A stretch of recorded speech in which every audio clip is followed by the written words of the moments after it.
Germany might be the biggest loser in the world. They lost not one, but 2 world wars. But what would happen if they finally had enough and tried to take over the world once again? With Germany deciding to take over the world today, they would first call all true Germans to answer their call and join the military. They would even allow citizens from Austria and even Switzerland to join, which would allow them to create an army of nearly 250,000 soldiers. With this new strength, they would demand that Austria joins them. Their government would reject this offer, but since many Austrians would be German supporters, the country would go into a civil war. After a long series of fights, the rebels would be able to take over Austria and would immediately unite with Germany. They would prepare to invade both Slovakia and the Czech Republic. But since they wouldn't want many casualties, Germans would force the Hungarians to align with them. Hungary would have no other choice than to submit and become their ally. However, this wouldn't be that bad for them, as Germans would promise them parts of Slovakia in exchange for their help. With everyone knowing what's coming next, the battle would start.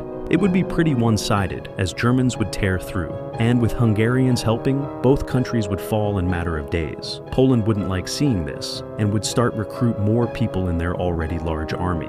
This would show Germany that they cannot invade them, making them look elsewhere. Germans would look at the Balkans, using Hungary as their puppet state to expand more. They would first attack Slovenia, who has a really small army, and would be demolished pretty quickly. Croatia would be the next target, but since many of them would be German supporters, they would surrender to them. Croatians would offer help in exchange for territories, which Germans would accept. However, in order to show their loyalty, they would be forced to attack Bosnia. Even though Bosnians would fight hard, they would be no match for the Croatians, who would swiftly defeat them. Both Serbia and Montenegro wouldn't like this rapid rise of Croatia and would unite, trying to stop them. Serbs would be able to push into their territory, but with Bulgaria would use this situation and submit to the Germans, attacking Serbia from behind. With even Hungary joining, Serbia would be absolutely demolished and split between those countries. Bulgaria would use this situation to attack North Macedonia, who they would easily take over and add to their territory.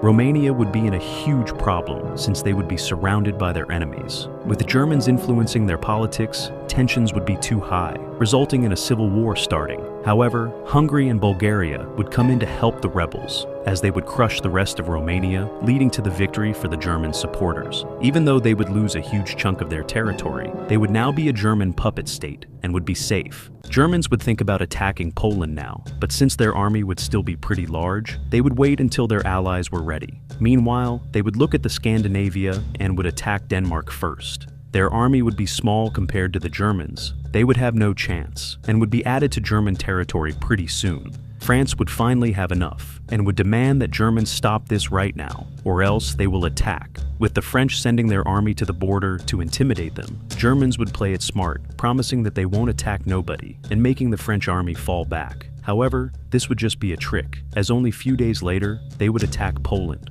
Polish army would be able to hold on for some time, but with many German puppet states sending their army to help, they would be pushed back. Poland would call the French to attack them now, but since they would be scared, they would reject this, leading to Poland getting pushed back even more. With nobody coming to help them, Polish army wouldn't be able to hold on, and would eventually be defeated. Germans would start celebrating, thinking nobody can beat them, but this would only be the beginning. France and UK, it says, would meet in secret, preparing to attack them the next chance they get. Meanwhile, Germans would offer Sweden the whole Scandinavia for their help. However, they would refuse this, which would make Germany furious, who would make the same offer to Norway, who would actually accept and become a German ally.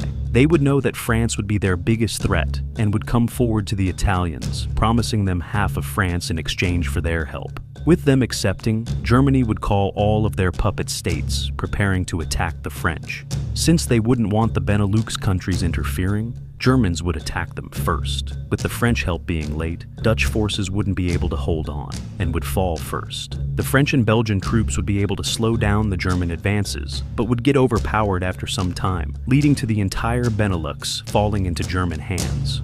UK would finally get ready, sending as much help as they can to France. Germans would try to break their defense, but wouldn't be able to do that, which would cause them to demand that Italy sends them their soldiers. With them rejecting, Germany would be furious and would kick Italy out of their faction. UK would use this situation and sign a secret deal with Italy, convincing them to switch sides. Meanwhile, Greece would also join the Allies, preparing to attack their Balkan enemies. Albania would be persuaded by Germans to join them, but that would be a huge mistake, since Greece would immediately attack them, crushing them fast. With UK and Italy sending their soldiers there, Greece would furiously attack Bulgaria, pushing them way back. They would fight so hard that Bulgaria would fall even before their allies can come to help.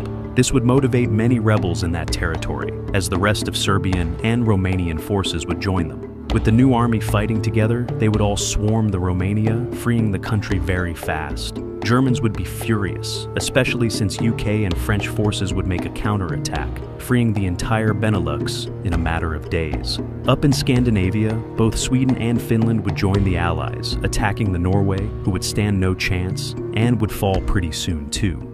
With the Balkan army advancing into both Croatia and Hungary, Germans would have to call their troops from Poland to help, but that would be a huge mistake. Polish soldiers would instantly make an uprising, freeing many parts of their country. Before Germans can do anything, Polish army would grow so much, as they would free their own country and join the Allies. After some huge battles in the Balkans, Croatia would now fall, and after some time, even Hungary would, destroying every single German ally.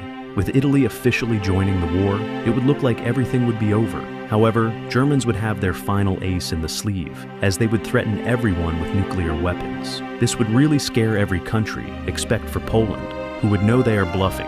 The Polish would attack them, and with everyone seeing that nothing has happened, they would attack too.